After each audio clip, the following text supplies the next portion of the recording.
"Hey, poor girl in a wheelchair," asks the young billionaire. "May I have the crumbs, sir?" But when the young billionaire saw her tears, a miracle happened. Noah Vance pushed open the glass door of the bakery with his shoulder, balancing his phone between his ear and neck as he spoke to someone on the other end. Numbers. Always numbers. Stocks that soared, contracts that needed reviewing, meetings that couldn't be postponed. "Yes, I know it's only $2 million, but..." He stopped mid-sentence, annoyed by the bad connection. "Can you hear me? Look, and I'll call you back." He put his phone in the pocket of his expensive coat and adjusted the paper bag holding his daily breakfast. A French croissant, a double espresso, and a financial newspaper. The same routine for 3 years. Efficient, predictable. No surprises. It was October, and the crisp London air bit at anyone brave enough to venture out early. Noah liked this hour. Few people. Less noise, less people. At 28, he had learned that unnecessary interactions only delayed his plans. He walked along the sidewalk towards his black Bentley, parked a few feet away. Another day at the office. Another series of decisions that would move millions. Another night alone in his penthouse apartment, looking out at the city through massive windows. That's when he saw her, sitting in an old, rusty wheelchair, propped against the brick wall next to the bakery. A small girl, no older than 5. Her brown hair was disheveled and dirty. Her clothes seemed too big and were faded with time, and a thin, torn blanket covered her legs. Her skin had the pallor of someone who hadn't eaten properly in a long time. Noah recognized her. She had been there for months, always in the same spot, always with the same blanket, always asking for something from the hurried passers-by. He slowed his pace but didn't stop. It wasn't his problem. London was full of people asking for money, and he had learned to ignore them. Business was business. Feelings were complications. "Sir?" The voice was soft, timid. Noah kept walking, pretending he hadn't heard. "Sir, please." This time, he looked. The girl was looking directly at him, with big, dark eyes. There was no desperation there, no aggression, just hope. "May I have the crumbs, sir?" Noah stopped, not because he wanted to, but because something in her tone made him. She wasn't asking for money. She wasn't asking for food. She was asking for crumbs, crumbs. He looked at the paper bag in his hands. Inside was a croissant that cost more than many people spent on lunch, and she wanted the crumbs. "I don't have crumbs," Noah replied, his voice coming out harsher than he intended. The girl lowered her head, as if she expected that answer, as if she had heard it hundreds of times in recent months. "It's okay, sir. Sorry to bother you." Noah should have moved on. That's what he had done every day for months. Passed her by, ignored her pleas, got into his car. That's what worked. It was simple, uncomplicated. But when she turned her face away, trying to hide, he saw it. A tear, small, silent, tracing a path down her dirty cheek. She made no sound. She didn't cry aloud. She just let the tear fall as if it were the most natural thing in the world. And Noah stood there in the middle of the sidewalk, holding a paper bag and feeling something strange in his chest, something he hadn't felt in a long time. "Wait," he said, walking back to her. The girl looked up, surprised. Noah opened the bag and took out the croissant. It was still warm, smelling of butter and yeast. He held it out to her. "They're not crumbs, but it's food." The girl's eyes widened. "For me? Really? For you?" She took the croissant with both small hands, as if it were something precious. "Thank you, sir, thank you very much." Noah nodded and turned away, but couldn't take more than 2 steps.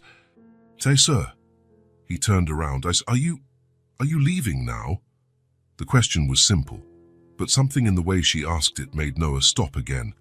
There was fear there, not fear of him, but fear of being left alone. "Where are your parents?" Noah asked, though he already suspected the answer. "I don't have any." "Grandparents? Aunts or uncles?" She shook her head. "Just me." Noah looked around. The street was empty, save for a few passing cars. The bakery hadn't fully opened yet, and the cold was growing more intense. "How long have you been here?" "A few months, sir." A few months. Noah felt a strange weight in his stomach. Months. She had been there for months, and he had walked past her every day, completely ignoring her existence. "What's your name?" "Lena." "Lena." He repeated the name, as if testing the sound. "I'm Noah." She smiled for the first time, a small but genuine smile. "Hi, Noah."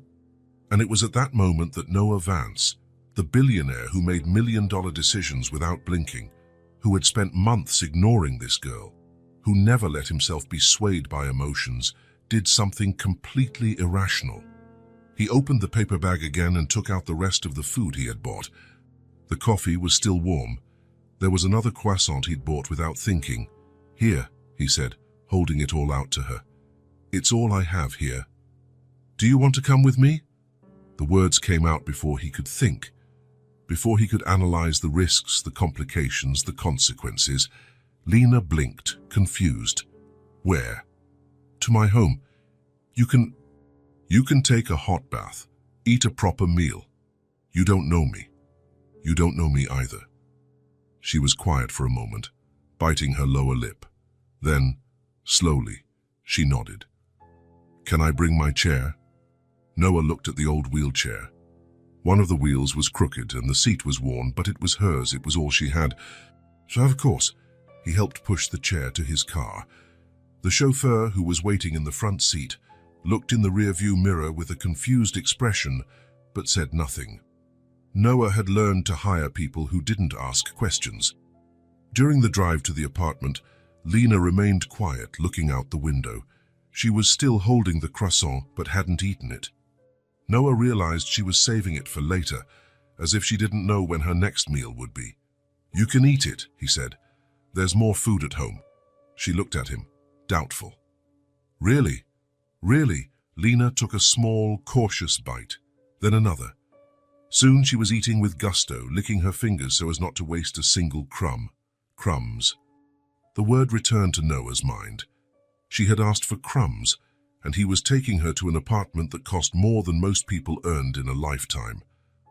When they arrived at the building, Noah helped Lena out of the car and into her chair. The doorman greeted him as usual, but his eyes darted to the girl with curiosity. "Good morning, Mr. Vance." "Good morning, Gerald." In the elevator, Lena was impressed by the golden buttons and the mirror on the walls. "Do you live in the sky?" Noah almost smiled. "On the top floor." "Just like the sky, then." This time, he genuinely smiled. The apartment was exactly what you'd expect from a young billionaire. Modern, minimalist, with a panoramic view of London. Expensive furniture, contemporary art on the walls, and a kitchen that looked like it came from a magazine. Lena stood in the entrance, awestruck. "Do you live here alone?" "Yes. It's very big." "It is." She rolled her chair through the living room, touching the furniture carefully, as if afraid of breaking something. "Can I sit on the couch?" "You can sit wherever you like." Noah watched her explore the apartment and felt something strange. The place had never seemed so empty. It was as if her presence made the walls seem more distant, the rooms emptier. "You must be hungry," he said. "I'll order food." "I can eat anything," Lena replied quickly. "It doesn't have to be expensive." The phrase hit him in an unexpected way. When was the last time someone worried about what he spent? Noah ordered Chinese food from an expensive restaurant in the neighborhood. While they waited, he showed Lena where the bathroom was, gave her a clean towel, and found an old t-shirt that would serve as a nightgown for her. "You can take as long a bath as you want," he said. "The hot water doesn't run out." Lena looked at him as if he had spoken a foreign language. "Hot water that doesn't run out." "Yes, you can stay as long as you like." She disappeared into the bathroom, and Noah was left alone in the living room. He looked at his phone. He had dozens of missed calls, urgent messages, emails that needed immediate replies, but for the first time in years, he didn't care. The sound of running water in the bathroom was strange. Noah wasn't used to having other people in the apartment. He didn't bring women home, didn't receive visitors. His world was the office and that silent space. When the food arrived, Lena was still in the bath. Noah arranged everything on the kitchen table. General Tissot's chicken, fried rice, spring rolls, and hot soup. Enough food for 4 people. Lena appeared 20 minutes later, the oversized t-shirt covering her knees and her wet hair plastered to her face. She looked even smaller like this, lost in the adult clothing. "Yasi smells good," she said, approaching the table. "You can eat all you want." She served herself slowly, taking small portions of each dish. Noah noticed she ate like someone who wasn't sure when their next meal would be. Small bites, chewing thoroughly, taking her time. And they ate in silence. Lena asked no questions, asked for nothing, complained about nothing. She just ate, thanked him with a smile, and helped clear the plates. "Can I wash the dishes?" she asked. "You don't have to. I want to help." Noah watched her try to reach the sink from her wheelchair. It was impossible. He gently took the plates from her hands. "You don't need to help. You're a guest." "A guest?" "Yes, a guest." Lena smiled. "I've never been anyone's guest before." The phrase hung in the air between them. Noah finished washing the dishes, and when he turned around, he saw Lena had settled on the couch, but was struggling to keep her eyes open. "You're sleepy." "A little bit." "You can sleep." "Where?" The question caught him off guard. "Where?" He had an apartment with 2 bedrooms, but the second one was used as an office, full of papers, computers, work stuff. "On the couch. It's comfortable." "Can I really?" "You can." Noah brought pillows and a blanket. He helped Lena get comfortable on the couch, covering her carefully. She curled up under the blanket, looking even smaller. "Noah?" "Yes, thank you." "For what?" "For not leaving." The phrase hit him in the chest.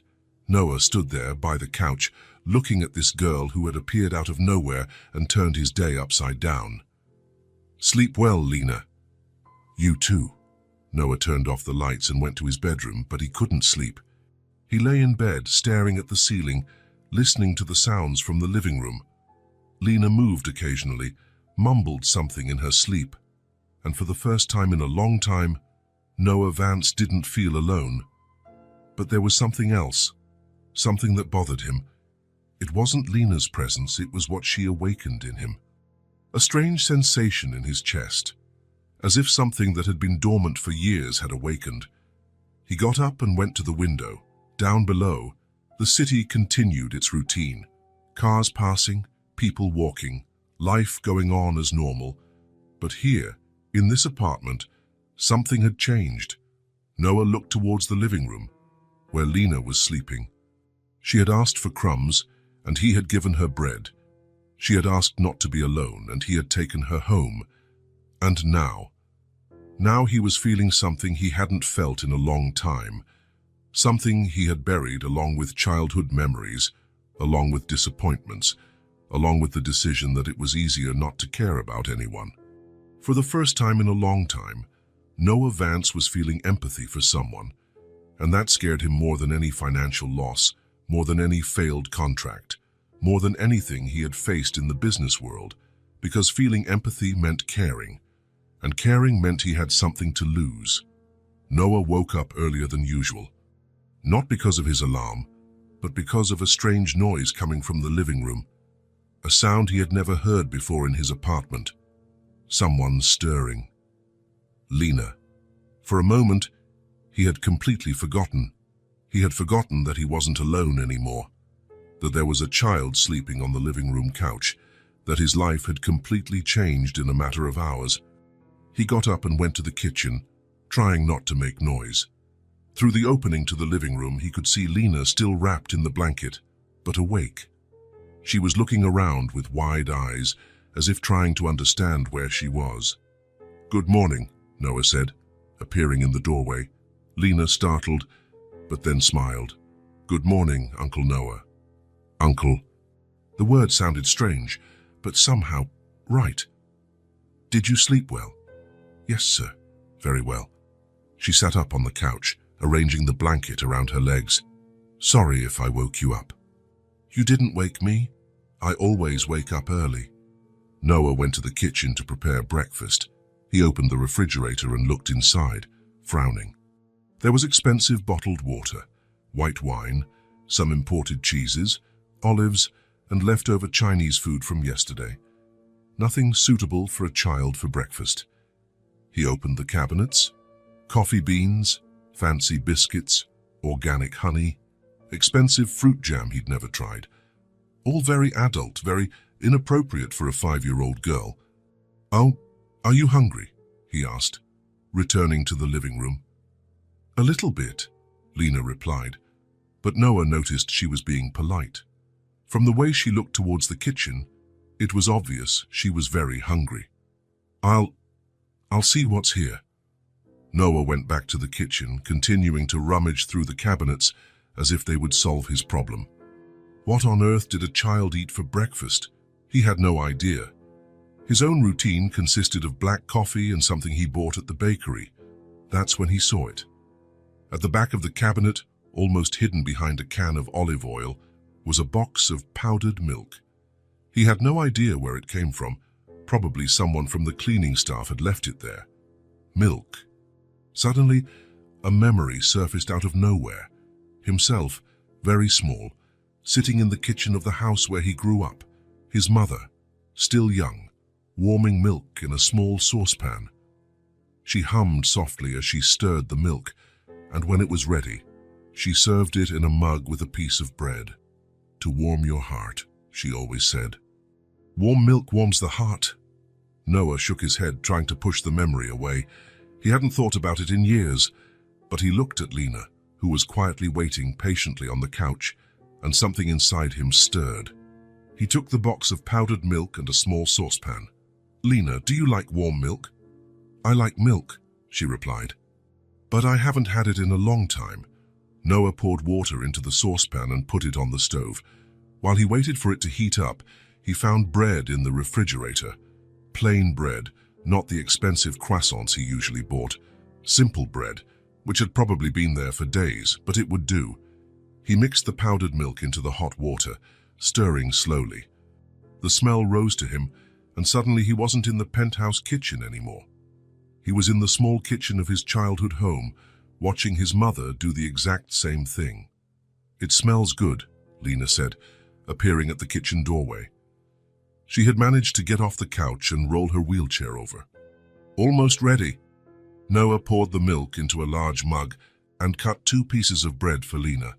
There was no butter, so he left it plain. He put everything on a tray and took it to the living room table. "Come here," he said, helping Lena approach the table. She looked at the mug with curiosity. Can I really drink it?" "Of course." Lena took the mug with both small hands. As if it was something precious, she blew on the milk slowly and took a small sip. "It's warm, Uncle." And she smiled, a big, genuine smile that lit up her whole face. Noah felt something strange in his chest, a good, warm feeling, as if something that had been frozen for a long time was melting. For the first time in years, he was thinking about his own childhood without bitterness. He was remembering the warm milk his mother used to make, the feeling of being cared for, of being home. He was remembering without shame. In fact, he was remembering with longing. "Is it good?" he asked. "Very, thank you, Uncle Noah." Lena drank her warm milk and ate the bread slowly, savoring each sip, each bite. Noah just watched, feeling a peace he hadn't experienced in a long time. When she finished, she looked at Noah with bright eyes. Thank you for breakfast." "You're welcome." Noah looked around the empty kitchen, realizing he needed proper groceries. "Lena, do you want to come to the supermarket with me?" "Shopping?" "Yes, I need to buy food." "Can I go with you?" "Of course you can." An hour later, they were at the supermarket. Noah pushed a cart, while Lena accompanied him in her wheelchair, looking around with wide eyes. It's very big, she said, impressed. It's a regular supermarket. I've never been inside a supermarket. Noah stopped pushing the cart. Never. No. I always stayed outside waiting. The phrase hit Noah like a punch to the stomach. A child who had never been inside a supermarket. A child who waited outside. Well, he said, trying to keep his voice steady. Today you get to choose whatever you want. I can choose. You can choose whatever you want. Lena looked at him as if he had spoken a foreign language. Really? Anything. Anything. They started in the fruit section. Lena stopped in front of the apples, touching one with her fingertip. Can I have an apple? You can have as many as you want. As many as I want. Noah nodded. Lena took a red apple, then another. She looked at Noah as if asking for permission. You can take more, he said. She took 2 more, then looked at the bananas. What about bananas? Those 2. And oranges. Those 2. With each fruit she put in the cart, Lena became more excited. Noah had never seen anyone so happy about such simple things. Her joy was contagious, pure, unfiltered. In the cereal aisle, she stopped in front of the colorful boxes, awestruck. There are so many kinds. Which one do you want? Can I choose? You can. Lena stood there for 5 minutes, looking at each box, reading the names, comparing the pictures. Finally, she chose a box with a tiger drawing. This one looks cool. Then take that one. What if I don't like it? Then you'll choose another one next time. Next time. Of course, we'll have to buy food again. The concept of next time seemed new to her, as if she had never thought there could be a next time. Biscuits were quite a discovery. Lena spent almost 10 minutes choosing between different types, flavors, shapes. Noah stood there patiently, watching her deliberate between chocolate chip cookies and honey biscuits. Can I take both? You can take both. And these too. She pointed to some colorful cookies. You can take them. Really? Really? With each choice, Lena seemed to discover something new about herself, that she liked round biscuits more than square ones, that she preferred colorful packaging, that she wanted to try different flavors. When they reached the juice section, Lena was radiant. She had chosen fruits and cereals, biscuits, yogurt, and now she was faced with dozens of juice options. I never got to choose what I wanted to eat, she said softly, looking at the juices with reverence. The phrase hit Noah harder than he expected. I never got to choose. Something so simple, so basic, and she had never had that freedom. Now you can, he said. You can choose everything you want. Everything. Everything. Lena chose apple juice, orange juice, grape juice. She chose as if she were making the most important decisions of her life. And perhaps, for her, that's exactly what they were. She picked up each juice box as if it were a treasure, reading the flavors, comparing the brands. Noah watched, fascinated by her seriousness, by the care she took with each choice. This one is strawberry, she said, showing him a pink box. Can I take it? You can. And this peach one? That too. Wow, there are so many flavors. You can take as many as you want. When they finished, the cart was full. Fruits, cereals, biscuits, juices, milk, bread, butter, jam, yogurt, colorful, varied, joyful food. In the checkout line, Noah watched Lina look at everything they had bought with an expression of admiration. Thank you, Uncle Noah. For what? For letting me choose. It's normal to choose what you want to eat. For you, maybe. For me, no. Noah remained silent, processing that. For him, it was normal. More than normal. It was automatic.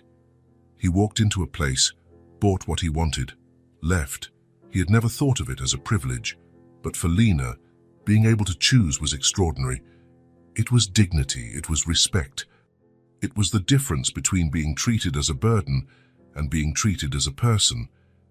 You'll always be able to choose, he said, whenever you want. Lena smiled, and Noah noticed something different in that smile. It wasn't just happiness. It was hope. On the way back home, Noah drove in silence while Lena looked out the window, still holding an apple she had insisted on eating in the car. "Uncle Noah?" "Yes?"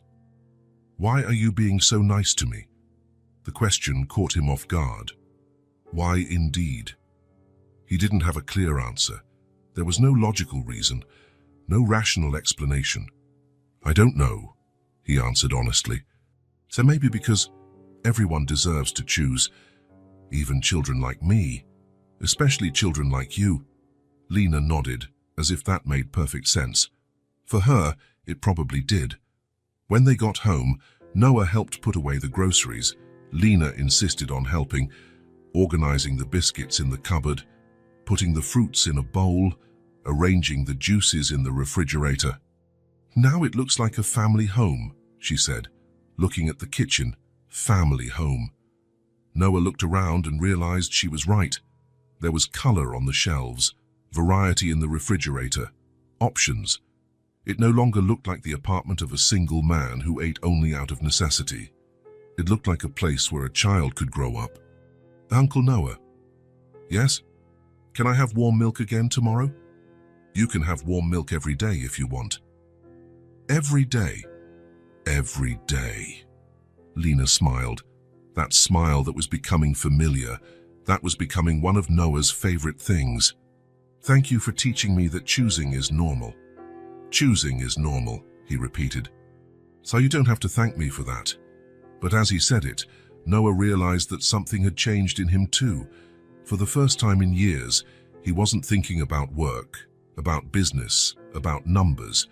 He was thinking about how good it felt to see someone happy because of something as simple as choosing their own breakfast.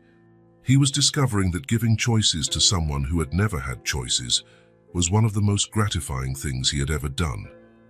And that surprised him more than anything. 3 days had passed since Lena arrived at Noah's apartment, and a strange routine was forming between them. It wasn't a planned or thought-out routine. It simply happened, as if it were the most natural thing in the world. Noah woke up early, as he always did, but now he was no longer the first sound in the apartment. Lena was often already awake, quiet on the couch, looking out the window or fiddling with the colored pencils he had bought the day before. She never woke him, never asked for anything. She just waited patiently until he appeared in the living room. "Good morning, Uncle Noah," she always said, with that smile that was becoming his favorite part of the day. "Good morning, Lena. Did you sleep well?" "Yes, I did. And you?" It was a simple, repetitive conversation, but it had become important to both of them. A ritual that marked the beginning of another day together. Noah prepared warm milk for her, always in the same mug, always with the same amount of sugar she liked.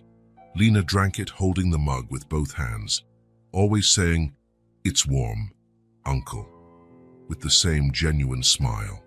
During the day, Noah tried to work on his laptop at the living room table, answering emails, making calls, keeping his businesses running, but his attention was divided. Part of him was always watching Lena, making sure she was okay, that she didn't need anything. She spent her hours drawing or looking out the window, commenting on the passing cars, the people on the street, the birds that appeared on the windowsill. She never complained of being bored, never asked for entertainment. It was as if she were used to spending long periods doing nothing, and that bothered Noah more than any tantrum or complaint could. On the third night, he decided they needed to have a real conversation. Not the polite good mornings one and a thank yous they exchanged. A real conversation about important things. He prepared a nice dinner, rice, beans, grilled chicken with seasonings he found in the pantry, fresh salad they bought at the market. Nothing too elaborate, but made with care, with the intention of creating a special moment. Lena ate slowly, as always, savoring each bite as if it were her last. Noah watched her and wondered if this extreme care with food was a result of months of hunger on the street. "Lena," he said, placing his fork on the plate. "Yes, Uncle Noah. Do you feel comfortable talking to me about important things?" She stopped chewing and looked at him with curiosity. "What kind of important things?" About you. About how you got here. About your life before. Lena was quiet for a moment, as if weighing whether or not to speak. Then, slowly, she put her fork on the plate and looked directly at him. Do you really want to know, or are you asking because you think you should? The maturity of the question surprised him. I really want to know. Why? Because I care about you.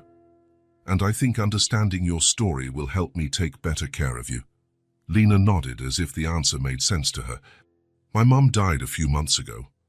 The words came out simple, direct, without drama, as if she were talking about the weather or what was for dinner. Noah felt a tightening in his chest. How did she die? She was sick, coughed a lot, always had a fever. She said it was just a cold that wouldn't go away, but I think she knew it was worse. Did you go to the doctor? We didn't have money for a doctor. She bought medicine from the pharmacy, but it didn't help much. Noah closed his eyes for a moment. A woman dying from lack of medical treatment, leaving a small disabled daughter alone in the world. And after she died, the man who lived with us said he wouldn't take care of me. Your father, Lena shook her head. He wasn't my father. He was just a man who lived there. He and Mom fought a lot. Did he treat you well? He didn't hit me, if that's what you want to know, but he didn't like me. He said I was too much trouble because of the chair. That Mom spent too much money on me. Noah stopped eating completely. What kind of things did he say? He called Mom stupid for having a crippled daughter, said I'd be a dead weight forever, that no one would ever want to take care of a child in a wheelchair. The word crippled came out of her mouth with a frightening naturalness, as if it was something she heard often, as if it was simply a fact about herself. When Mom died, Lena continued, picking up another piece of chicken, he said he wasn't obligated to keep me, that I wasn't his problem. And then, he took me to the bakery one morning and told me to wait there, that he'd come back for me after he sorted some things out. Noah dropped his fork. He abandoned you. I waited for him to come back the first day. The second day, too. On the third, I started to understand he wasn't coming back. And you stayed there for months. Where else was I supposed to go? I didn't know anyone. I didn't know where to go. Why didn't you go to the police or social services? Lena shrugged. The man always said if I went to social services, they'd put me in a horrible place with a bunch of mean kids, that no one would want to adopt a crippled girl, so I'd stay in an orphanage until I grew up. He was lying to scare you. I know that now. But back then, I was little and scared, and after you spend some time on the street, you learn that not everyone who offers to help wants what's best for you. The simplicity with which she recounted all this was heartbreaking. As if it were normal, as if every child went through this, as if abandonment and rejection were just part of life. Noah felt something he had never felt before, a cold, deep anger, directed at people he didn't even know. The man who had abandoned Lena, the system that allowed a child to remain on the street for months, the pure and simple injustice of it all. But more than anger, he felt something different, something that both scared and calmed him. He cared, truly. It wasn't pity or abstract compassion, it was personal, intimate, as if her pain was his too, as if protecting her was his responsibility, not out of obligation, but by choice. For the first time in his adult life, Noah Vance genuinely cared about someone other than himself. Lena, he said, his voice hoarser than he intended, you know you're not going back to the street, right? I know you're being very nice to me, but you don't have to take care of me forever. It's not about obligation. Then what is it about? Noah paused. What was it about? He didn't know how to explain it. He didn't fully understand it himself, how to explain that in a few days she had become the most important thing in his life. It's about you deserving to be cared for, deserving to have a home, food, someone who worries about you. Even if I'm crippled. Don't say that. The sharpness in Noah's voice surprised her. You're not crippled. You use a wheelchair. It's different. The man said that. The man was wrong, completely wrong. You are smart. affectionate, brave. You survived months alone on the street. That's not what someone who gives trouble does. That's what someone very strong does. Lena looked at him for a long moment, as if assessing whether he was serious or just being polite. Uncle Noah? Yes? Thank you for not sending me away. The phrase hit Noah like a punch to the stomach. Thank you for not sending me away. As if not being abandoned was a favor, not a basic right. As if she was still waiting for him to get tired of her and decide she was too much trouble. You'll never need to thank me for that, he said, his voice firm. Never. This is your home now. My home. Your home. Lena smiled, but Noah noticed she still didn't completely believe him. And he understood it would take time for her to trust that she wouldn't be abandoned again. They finished dinner in silence, but it was a different silence than before. More laden, more intimate, as if something important had been said and understood. After dinner, while washing the dishes, Noah had an idea. Lena, do you like to draw? I draw a little, but I've never had real colored pencils. Do you want some? Her eyes widened. Colored pencils. And sketchbooks too, for you to draw whatever you want. Really? Can it be anything? It can be anything. Can I draw you? The question caught him off guard. Of course. Why not? Because sometimes people don't like to be in drawings. I would love to be in your drawings. Lena smiled, that smile that was becoming addictive for Noah. The next day, they went to a large stationery store in the city center. Lena was enchanted by the variety of options. 12 color pencil sets, 24, 48, even some 72 color sets that looked like a treasure chest. Notebooks with colorful covers, plain pages, lined pages, special drawing paper, markers, crayons, colored pastels. Can I choose? She asked, already knowing the answer but still needing confirmation. You can choose whatever you want. She spent almost an hour in the store, touching each product, comparing colors, testing the paper texture. Noah watched her deliberate between the options with the same seriousness he would use to choose multi-million-dollar investments. Finally, she chose a case with 48 colored pencils, 3 different notebooks, one for drawings, one for writing, one for special things, an eraser, a sharpener, colored markers, and a small pouch to hold everything. Thank you, Uncle Noah, she said when they got home, hugging the supplies as if they were treasures. What's the point of having them if you don't use them? Lena settled at the living room table and immediately started drawing. First, she drew the house where she lived with her mother. A small house with square windows, a blue door, and flowers in the window that Noah suspected never existed, but that she wished had.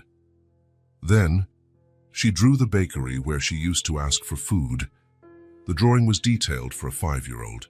She remembered the color of the red door, the shape of the windows, even the crooked sign that said, Miller's Bakery.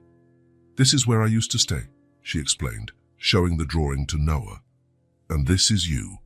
She pointed to a tall figure next to the bakery. He was depicted as a tall stick figure, wearing what looked like a dark suit, carrying a bag. Next to him, a small figure in a blue wheelchair. This was the day you gave me the bread, she continued. I remember you had a kind of grumpy face, but then you became nice. Noah looked at the drawing. It was simple, made with childlike strokes, but it captured something important. The moment their lives intersected. It's very good. You draw well. Do you really think so? I do. You have talent. Lena smiled and went back to drawing. Noah stood there watching her work and felt something strange. Pride, perhaps, as if her drawings were important. As if she was important, which she was important. The most important thing that had ever happened in his life. Lena spent the entire afternoon drawing. She drew a picture of the apartment kitchen with her and Noah having breakfast. She drew the view from the window with the buildings and cars below.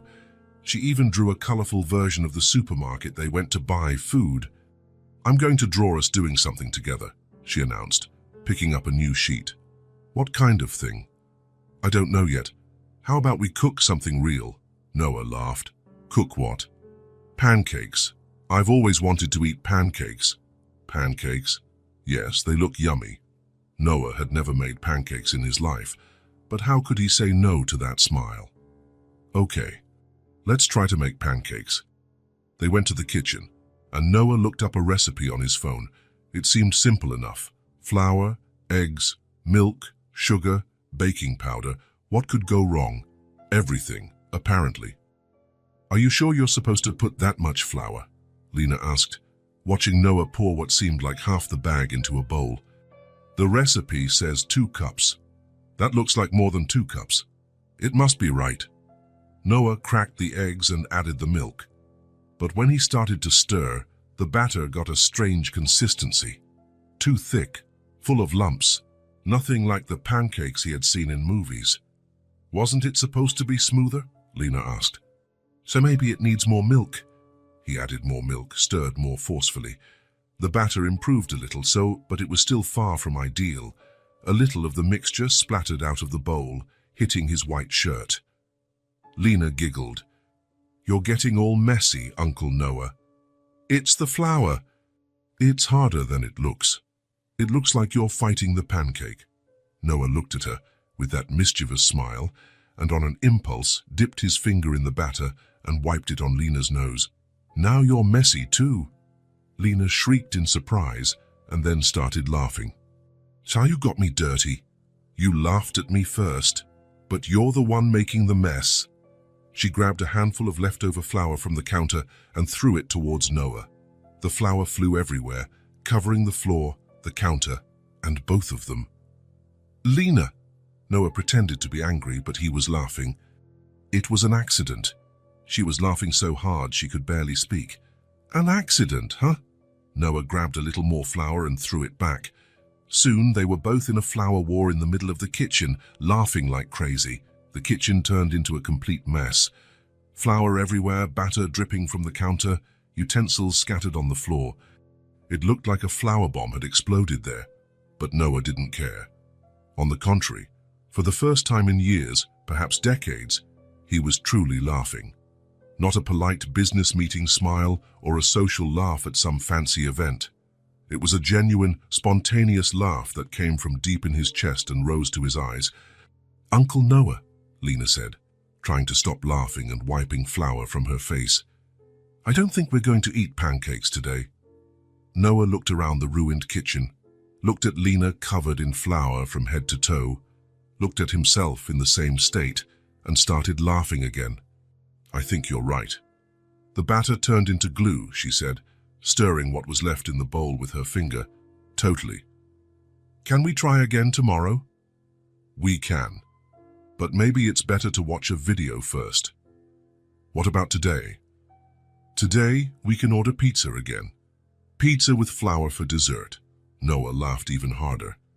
Pizza with flour for dessert. While waiting for the pizza to arrive, they cleaned the kitchen together. Lena couldn't reach much from her chair, but she insisted on helping, picking up utensils from the floor, wiping flour from the table, organizing things within her reach. Sorry for the mess, Uncle Noah.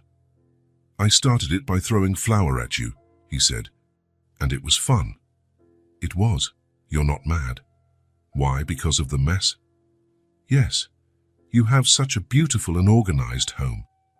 Lena, look at me. She stopped cleaning and looked. This house only became truly beautiful after you arrived. Before, it was just an empty place where I slept. Really? Really? And a messy kitchen because we were having fun is much better than a clean, empty kitchen. Lena smiled, that smile that was becoming the most precious thing in the world to Noah. When the pizza arrived, they had a picnic on the living room floor, surrounded by Lena's drawings spread out on the coffee table.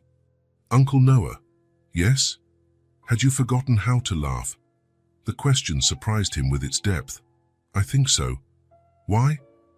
Because when you grow up, sometimes you forget that laughing is important. More important than working. Much more important than working. Then why did you forget? Noah thought about the question. Why indeed? When had he stopped laughing? When had he decided that joy was a waste of time? I guess because I thought having things was more important than being happy. And now? Now I know I was wrong. Lena nodded, as if that made perfect sense to her. It's like drawing. If you don't use your colored pencils, they're useless. The analogy was perfect. Noah smiled. They're exactly like drawing. So tomorrow we use more colors? Tomorrow we use all the colors. When Lena went to sleep, Noah stayed in the living room, looking at the drawings scattered on the table. Each one told a small story. Her life before, her life now. The moment she considered important enough to record on paper, and in almost all the recent drawings, he was there. Tall, clumsy, and the childlike strokes, but present. Important enough to be included in her art. Noah realized that something fundamental had changed in him. A week ago, his biggest concern was the numbers on his computer screen, the meetings, the profits, the company's growth. Today, his biggest concern was whether Lena was happy, whether she felt safe, whether she knew she would never be abandoned again. For the first time in his life, he was genuinely caring about someone other than himself, and far from being a burden, it was liberating. It was as if a part of him that had been dormant for years had awakened, the part that knew how to laugh, how to play, that knew there were things infinitely more important than money and professional success. Noah looked towards the sofa where Lena was sleeping, breathing peacefully under the blanket he had bought especially for her. She had carried an enormous amount of pain for such a small child. Abandonment, rejection, months of loneliness and fear. But somehow, extraordinarily, she had not lost the ability to laugh, to find joy in simple things, to trust again. And she was teaching him to do the same. Laughing, for Noah, became possible again. More than possible. It was becoming necessary. Because for the first time in a long time, he had something worth smiling for. Someone who made every day better simply by existing. Someone who had transformed his empty house into a true home. Noah spent the morning on the phone with different agencies, explaining his situation concisely. He needed someone to care for Lena while he worked. Someone experienced, patient, who knew how to deal with special needs children. The fifth call was the right one. "We have the perfect professional for you," the woman from the agency said. Margaret Collins, 52 years old, 20 years of experience with children, specialization in special needs care. She's available to start today. Today? If necessary? Yes. She can be there in 2 hours. Noah looked at Lena, who was at the living room table drawing a family of colorful cats. He had cancelled 3 important meetings last week to be with her, and his secretary was starting to ask questions he didn't know how to answer. "Send her over." Margaret arrived promptly at 2 in the afternoon. She was a woman of medium height, grey hair pulled back in a simple bun, and a genuine smile that immediately put Noah at ease. She wore practical but neat clothes and carried a small bag that probably contained everything an experienced nanny might need. "Mr. Vance," she said, extending her hand. "I'm Margaret Collins. Noah. Nice to meet you. And this must be Lena." Margaret knelt to be at Lena's eye level. Lena had stopped drawing to observe the visitor. "Hi, Lena. I'm Margaret." "Hi," Lena replied shyly, looking from Margaret to Noah. "May I see your drawings? They look very beautiful." Lena hesitated for a moment, then pushed the sketchbook towards Margaret. "This one is Uncle Noah making breakfast." "Wow, that's lovely. You draw very well. And is this tall person really Uncle Noah?" "Yes, he's very tall," Margaret laughed, and Lena smiled back.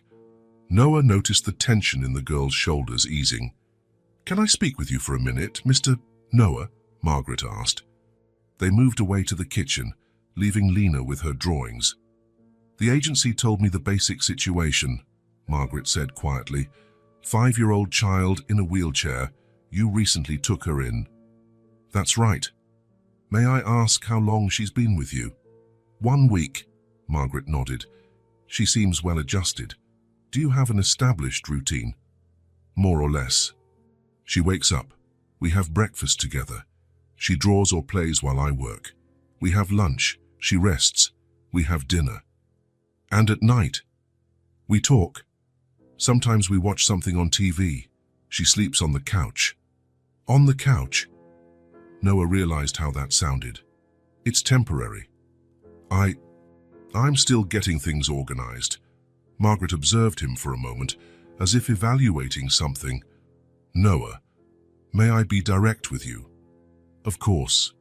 This child doesn't seem to be here temporarily. She seems to be home. The observation caught him off guard. What do you mean? The way she talks about you. Uncle Noah, with genuine affection. The way she moves around the apartment, as if she knows every corner. The way you look at her. This isn't a temporary situation. Noah was quiet, processing her words. I'm not judging, Margaret continued. On the contrary, it's beautiful to see. I just want to make sure we're all on the same page about what's happening here. I'm still figuring it all out. I understand. Well, my job is to take care of her while you work, to maintain your routine, ensure she feels safe and cared for. Exactly. They returned to the living room, where Lena had started a new drawing. Lena, Noah said, crouching beside her chair. Margaret will stay here with you while I work, okay? Will you come back? The question hit Noah in the chest. Even after a week, she was still afraid of being abandoned. I'll come back. I always come back. Promise. I promise. Lena nodded, satisfied. Okay then. Noah kissed the top of her head, a gesture that had become natural without him realizing it, and went to his office in the second bedroom. During the next few hours, he managed to focus on work in a way he hadn't been able to for days. He knew Lena was being well cared for, and that reassured him. He could hear laughter coming from the living room now and then, which made him smile involuntarily. Margaret was truly good at what she did. She played with Lena, helped with new drawings, asked questions that stimulated the girl's imagination. When Noah appeared in the living room for water or just to check on them, he saw the two talking animatedly. Uncle Noah works a lot, he heard Lena saying. Does he, and what does he do at work? Margaret asked. Noah stopped at the kitchen doorway, curious to hear the answer. He stays on the computer talking to people, and he has a lot of papers on his desk. Must be important work. It must be. He always looks very serious when he's working. Noah went back to the office, once smiling. That's how Lena saw his work. Computer, papers, seriousness. At the end of the afternoon, Margaret said goodbye, promising to return the next day. Lena waved from the window as she got into the taxi. Did you like Margaret? Noah asked. I did. She's nice. And she doesn't keep asking a lot of questions about my chair. What kind of questions? You know, like, were you born like this? Or does it hurt? Or can you walk? Margaret just treated the chair like it was normal. Because it is normal. For you, it's normal. Yes, but not everyone understands that. Noah nodded, making a mental note to talk to Margaret about it. It was obvious she had passed Lena's test with flying colors. During dinner, Lena was more talkative than usual. Margaret had stimulated her curiosity about various things, and she wanted to share everything with Noah. Uncle Noah, yes. What do you do at work? The question was simple, but it caught Noah off guard. How to explain to a 5-year-old what he did. I deal with numbers, contracts, and decisions. Numbers? Yes. Like, I help companies decide how to spend money to make more money. Oh, Lena thought about it for a moment. And contracts, they are papers that say what people will do and how much they will get paid for it. And decisions. I help choose between different options, like whether a company should buy a new machine or renovate the one they already have. Lena nodded, as if processing all this information. You seem to be in charge of everything, she said with a smile. The innocent observation struck Noah like lightning. You seem to be in charge of everything. It was true. He was in charge of everything. His company had 43 employees who followed his decisions, clients who paid fortunes for his advice, investors who trusted him with millions of dollars. He was in charge of everything. But as he looked at Lena, smiling innocently as she ate her dinner, Noah realized something he had never thought of before. Being in charge of everything meant nothing if you had no one to share it with.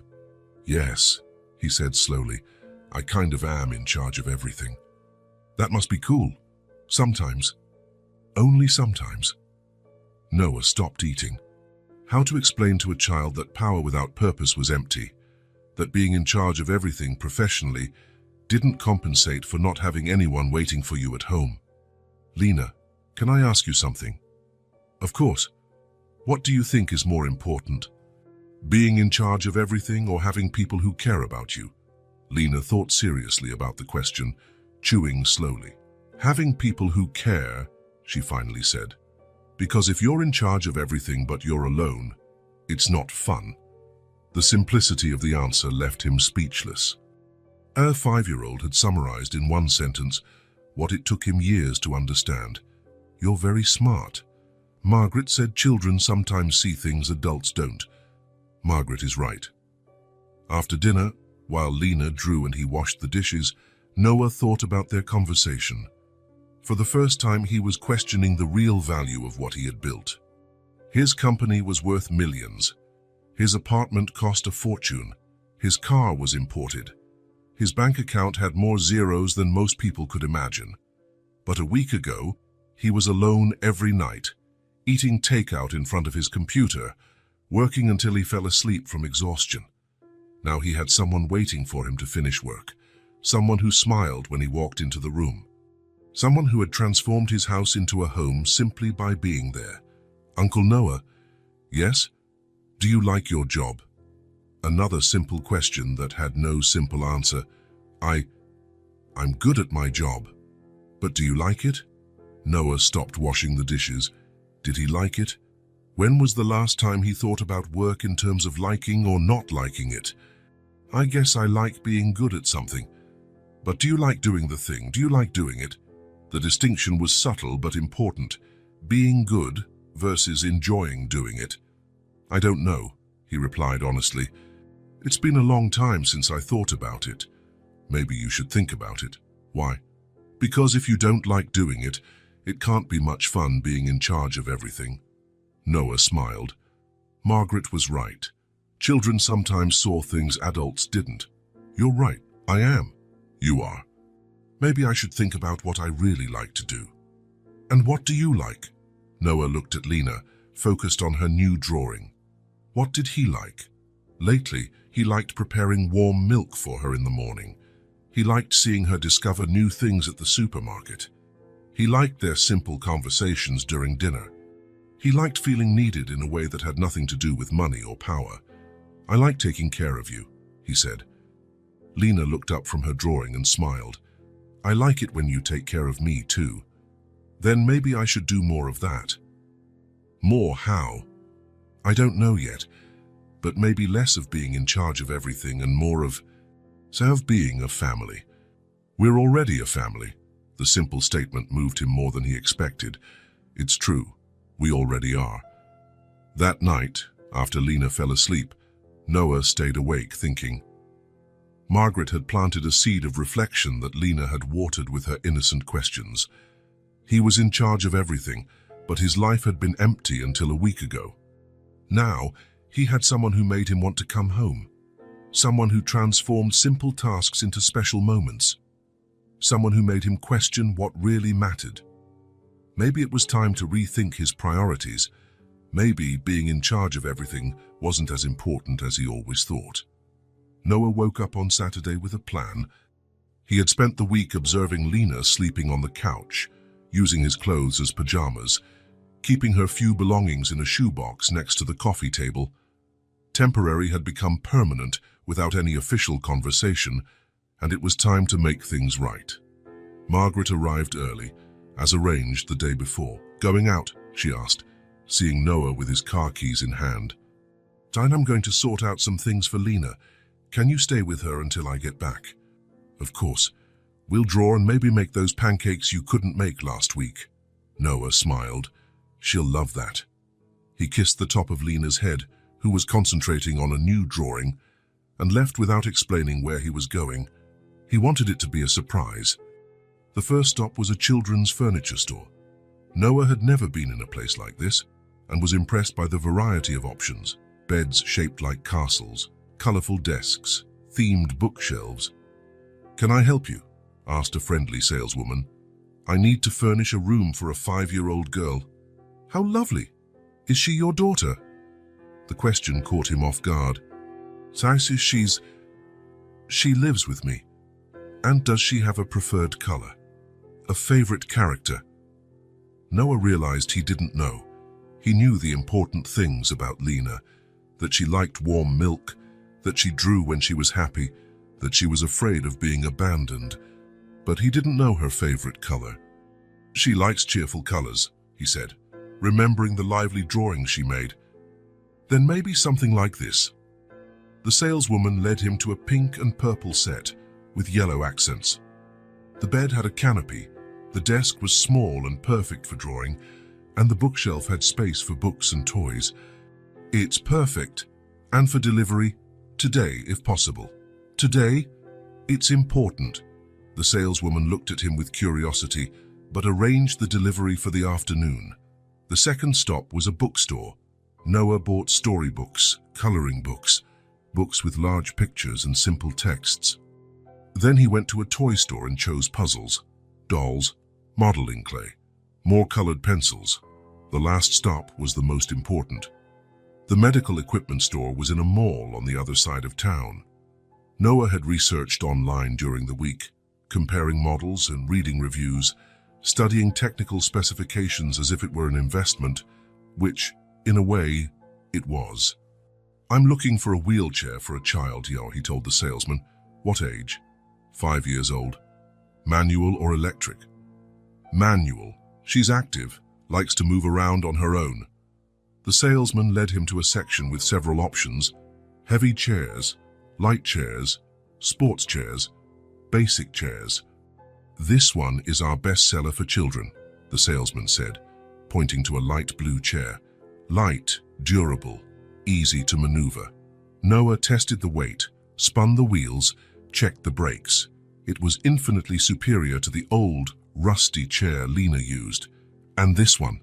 he asked, pointing to a pink chair with silver accents. "That's top of the line. Ultralight, made with special materials. More expensive, but much more comfortable." "How much more expensive?" The salesman stated the price. It was more than many people earned in a month. "I'll take that one." "The pink one?" "The pink one." Back at the apartment, Noah found Margaret and Lena in the kitchen, both covered in flour but smiling. "We did it!" Lena shouted when she saw him. "We made real pancakes!" "Congratulations, how was it?" "Margaret knows the secret. You have to mix slowly and let the batter rest." Noah looked at Margaret, grateful. "Thank you." "It was fun. She's a special child." After Margaret left, Noah and Lena ate the pancakes they had made for lunch. They were delicious, and Lena was proud to have succeeded. "Uncle Noah." "Yes?" "Did you go out to work today?" "No, I went out to take care of some things." "What kind of things?" "Surprises." Lena's eyes widened. "What kind of surprises?" "If I tell you, it won't be a surprise anymore." In the afternoon, the delivery man arrived with the furniture. Noah asked Lena to stay in the living room while they assembled everything in the second bedroom. "What are they doing?" she asked, trying to listen to the noises. "Surprise," Noah repeated, smiling. It took 2 hours to assemble everything. A canopy bed, a desk at the right height, a colorful bookshelf, a soft rug. Noah arranged the books on the shelf, placed the toys strategically, spread the colored pencils on the desk. When he finished, he stood in the doorway, admiring the result. It was no longer an empty office. It was a child's room, a room full of life, color, possibilities. "Lena," he called. "Lena, can you come here?" "Can I?" "You can." Lena rolled her chair to the hallway and stopped at the bedroom door. Her expression changed completely. Her eyes widened, her mouth dropped open, her hands went to her chest. Wow, it's your room. Mine. Yours. Lena entered slowly, as if she were in a museum and was afraid to touch anything. She looked at the bed, the desk, the books, the toys. Is all this mine? All of it. She rolled to the desk and touched the new colored pencils. Then she went to the bookshelf and ran her finger over the books. Finally, she got close to the bed and touched the canopy fabric. "San, it's the most beautiful room I've ever seen. Do you like it?" "I love it." She turned to him with tears in her eyes. "But Uncle Noah, what's wrong?" "I have a surprise for you, too." Noah was curious. "What surprise?"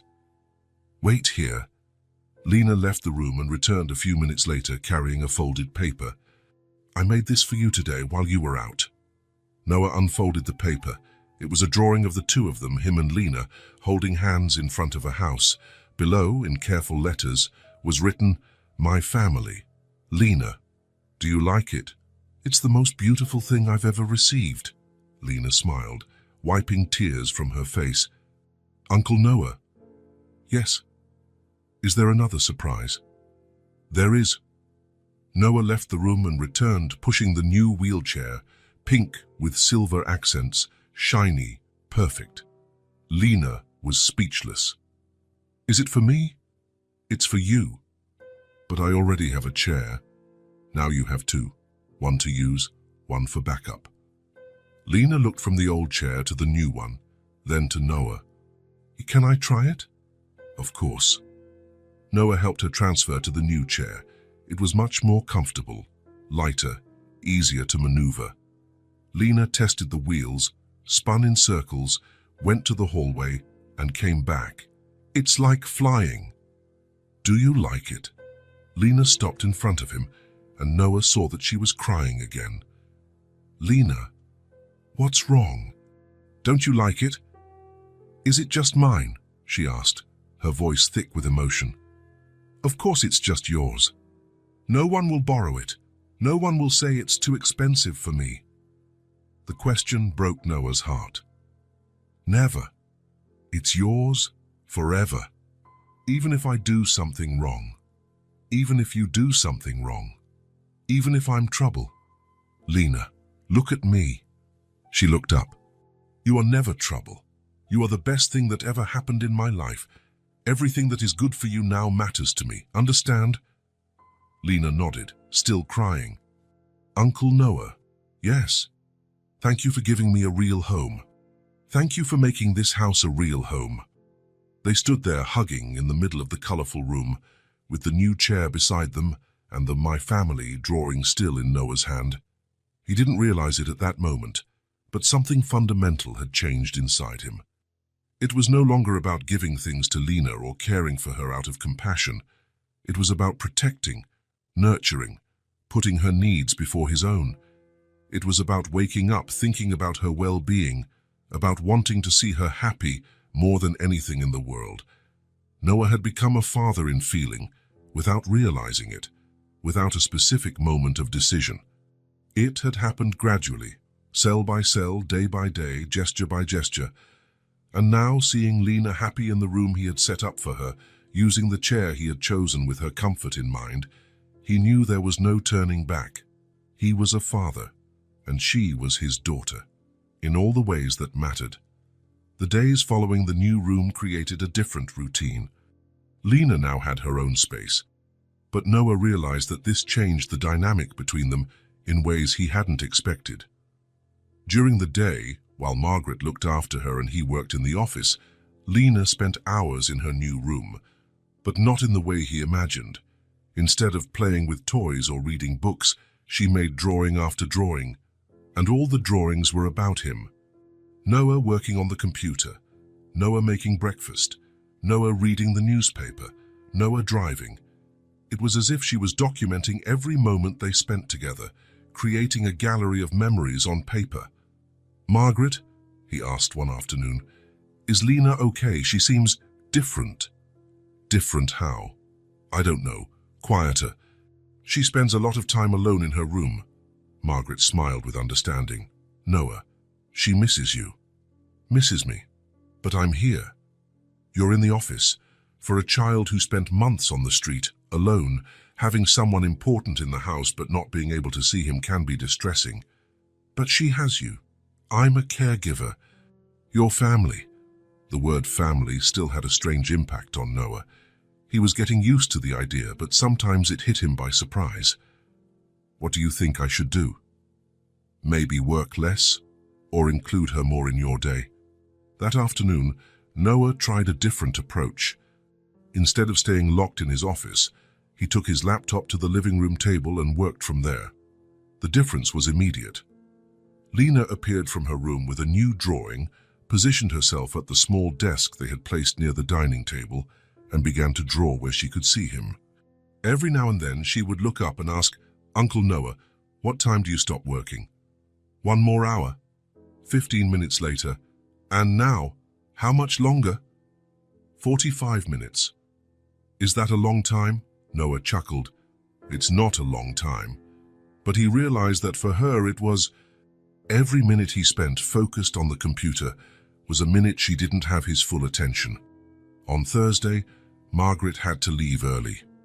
"I have a doctor's appointment," she explained. "Can you stay with Lena?" "Of course." When Margaret left, Noah closed his laptop for good. "How about we do something together?" "What kind of thing?" "I don't know." "What do you want to do?" Lena thought for a moment. "Can I teach you how to draw?" "You want to teach me how to draw?" "Yes. You always look at my drawings, but you never make any. I don't know how to draw." "I'll teach you." Noah sat beside her at the living room table, with paper and colored pencils. Lena was taking the lesson very seriously. "First, you draw a circle for the head," she said, demonstrating on the paper. Noah tried to draw a circle. It came out crooked. "It's okay, Uncle Noah. Mine used to be crooked too at first." "When did you start drawing?" "I always drew, even when I didn't have colored pencils." "How?" "In the dirt, with my finger, or on a foggy window, or in my head." The image of Lena drawing in the dirt with her finger, or creating imaginary art in her head to distract herself during the months on the street, touched Noah deeply. "And now? What's it like to have real colored pencils?" "It's like the drawings in my head can come out and become real." Noah looked at the crooked circle he had drawn, and then at Lena's elaborate drawings scattered across the table. "I think you're an artist." "Really?" "Really? A true artist." Lena smiled and continued the drawing lesson. She taught with patience, corrected gently, praised every little bit of progress. It was one of the most relaxing afternoons Noah had had in months. On Friday night, it started to rain. Not a gentle summer rain, but a fierce storm, with lightning, thunder, and wind that made the windows rattle. Noah was finishing up some emails when he heard the first thunderclap. It was almost midnight, and Lena had been asleep for hours. The second thunderclap was louder, and Noah heard a sound coming from her room. He stopped typing to listen closer. Silence. He went back to work, but stayed alert. After a few minutes, he heard it again. It wasn't a sound, it was a muffled sob. Noah got up immediately and went to Lena's room. The door was ajar, and he could see the small figure in the bed curled up under the blanket. "Lena?" he called softly. The sob stopped, but she didn't answer. "May I come in?" "You can," came the tiny, trembling response. Noah entered and approached the bed. Lena was curled up, hugging one of the pillows, it with tears on her face. "What's wrong?" "Are you scared of the rain?" She nodded, unable to speak. "Do you want to talk about it?" "I don't like storms," she said between sobs. "On the street, when it rained, I got wet and cold, and the noise reminds me of when I was alone." Noah felt his heart clench. Of course she would be scared. Storms must have brought back terrible memories of the months she spent out in the open. "You're safe here," he said, sitting on the edge of the bed. "You won't get wet or cold." "I know, but when I hear the noise, I remember." Remember what? Not having anywhere to go. Not having anyone to protect me. Another thunderclap echoed outside, and Lena curled up even tighter. But you have someone to protect you now, Noah said gently. You have me. Even when you're working.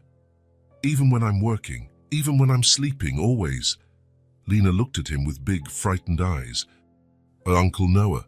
Yes. Do you want to sleep with me tonight? The question surprised him, but the answer came automatically. I do. Really? Really? Noah helped her get comfortable, then lay down beside her on top of the comforter. Lena immediately snuggled against him, like a cub seeking protection. That way you're close if I get scared again. I'll be close. They lay there in silence for a few minutes, listening to the rain beat against the window. But now the sound no longer seemed frightening. It was almost comforting, as if it were a barrier between them and the outside world. Uncle Noah, yes, can I tell you a secret? You can. Sometimes I pretend you're my dad. The confession hit him like a lightning bolt. Pretended. Yes, when I'm drawing, or when Margaret asks about my family, I imagine you're my real dad. And what's it like, imagining that? It's good. It makes me feel normal. Normal. Like I'm a normal kid, with a normal dad living in a normal family. Noah was quiet, processing her words. Normal, she wanted to feel normal. Lena. Yes. You don't have to pretend. I don't have to. No, because I imagine that sometimes too. Really? Really? I imagine you're my real daughter. Lena pulled back a little to look at him. And what's it like imagining that? It's perfect. She smiled, even with her eyes still wet with tears. So we can pretend together. We can. Or maybe it's not pretending. Noah looked at her, at that little face that had become the most important thing in the world to him. Maybe it's not pretending at all. Another thunderclap sounded outside, but this time Lena wasn't startled. She was safe, protected, loved. Uncle Noah. Yes. Thank you for staying with me. Thank you for letting me stay. They fell asleep like that, side by side, with the rain singing a song of protection outside. Noah had spent years building walls around his heart, creating a solitude that protected him from disappointments, losses, pain.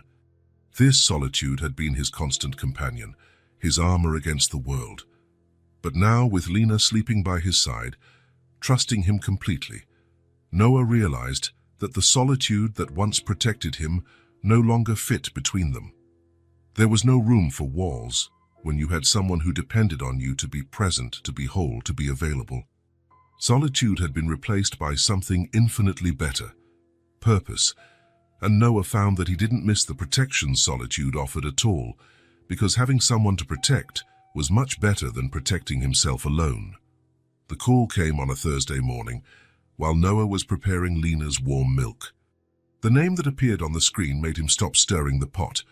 Richard Chen, CEO of the largest investment firm in Asia. Hello? Noah, how are you, my friend? Richard, what a surprise. I have a life-changing proposal for you. Can I speak? Noah looked at Lena, who was at the table drawing while waiting for breakfast. She had woken up especially cheerful today, humming a song she had invented about happy families. You can speak. We're expanding into the European and Asian markets. 18 months in Singapore to set everything up. Then Hong Kong and Tokyo. It's the opportunity of the decade, Noah. Interesting. I'm talking about numbers that will multiply your net worth by 5, maybe 10. It's literally the chance of a lifetime. Noah almost let the milk boil over. 18 months away. Almost 2 years away from Lena. And the deadline? I'd need you here next Monday. I know it's short notice, but opportunities like this don't wait. Noah felt something strange in his stomach. It wasn't excitement. It was panic. Richard, can I give you an answer by tomorrow? Sure, but don't take too long. I have other names on the list, but you're my first choice. I'll call you tomorrow, without fail. When he hung up, his hands were trembling, not from excitement, but from fear of losing what he had built with Lena. "Uncle Noah," Lena called. "The milk is making a strange noise." He quickly took the pot off the heat. "Sorry, little one, I got distracted." "Who was on the phone?" "Work. Important work." Noah poured the milk into her mug and sat beside her. "Very important. More important than breakfast with me." The question hit him hard. "No, Lena. Nothing in the world is more important than breakfast with you." Lena smiled and drank her milk, holding the mug with both hands. "It's warm, Uncle, just how I like it." Throughout the day, Noah couldn't concentrate. Margaret noticed he was restless, constantly looking towards the room where Lena was playing. "Is everything okay today?" she asked. "I've received a job offer. Good news. Financially, it would be the best of my life. But it means traveling for a long time." Margaret looked at the room where Lena was humming softly. "What about Lena?" "Exactly. This child has already been abandoned once, Noah. How would she understand your departure? That's the only question that matters." During lunch, Lena was talkative, telling him about a book Margaret had read. "Uncle Noah, the story was about a father who traveled far away and took a long time to come back." Noah almost choked. "How did it end?" "The boy got very sad. He thought his dad didn't like him anymore." "And did the father come back?" "He came back, but the boy had already grown up and didn't remember how to play with his dad. They had to learn to be friends again." The story hit him hard. "Lena, if I had to travel far away for a long time, how would you feel?" Lena stopped eating and looked at him seriously. "Are you going to travel, Uncle Noah?" "I'm just asking. For how long?" "Maybe a year and a half." Lena was quiet, pushing food around on her plate. "That's a long time, longer than I've known you." "It's true. Uncle Noah, when I was on the street, I always imagined someone would show up and take me home. When you appeared, I thought it was a dream. And now I know it's not a dream, but sometimes I still worry I'll wake up and you'll be gone." Noah knelt beside her chair. "I will never disappear. Never. Even if it's very important work. Even if it's the most important work in the world. Promise?" "I promise." That night, Noah stayed in Lena's room, watching her sleep. She breathed peacefully, hugging the teddy bear they had bought together. The child who months ago slept in an old chair on the street now had a room full of love. "She's worth more than any amount." The words came out as a whisper in the dark room, and Noah realized it was the deepest truth he had ever felt. Richard was offering a fortune, but what was the point of having everything if he lost the only thing that gave meaning to his existence? The next morning, he called Richard even before breakfast. "So, good news. I'm going to decline, Richard." Complete silence. "Noah, are you sure? We're talking about an amount that will change your life." "My life has already changed." "What do you mean?" "I found something more valuable than any amount." "What could be more valuable?" Noah looked at Lena, drawing at the table. "The certainty that someone cares if I come home. The responsibility of being someone's entire world. Have you gone crazy?" "Maybe, but my priorities are in the right place for the first time." After he hung up, he felt lighter than ever. The decision was made. "Uncle Noah," Lena called. "You look different." "Different how?" "More relaxed. Like when you truly smile." "It's because I made an important decision." "What decision?" "I decided that nothing is more important than being here with you." Lena dropped her pencil and hugged him tightly. "I love you, Uncle Noah." It was the first time she had said those words. Noah felt his eyes fill with tears. "I love you too, little one. More than you know." In the following weeks, something changed in how Noah viewed his life.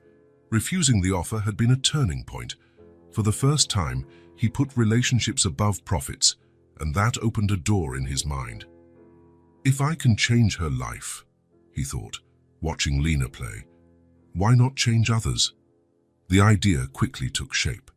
Noah began researching organizations that worked with the homeless population, social projects, hunger relief initiatives.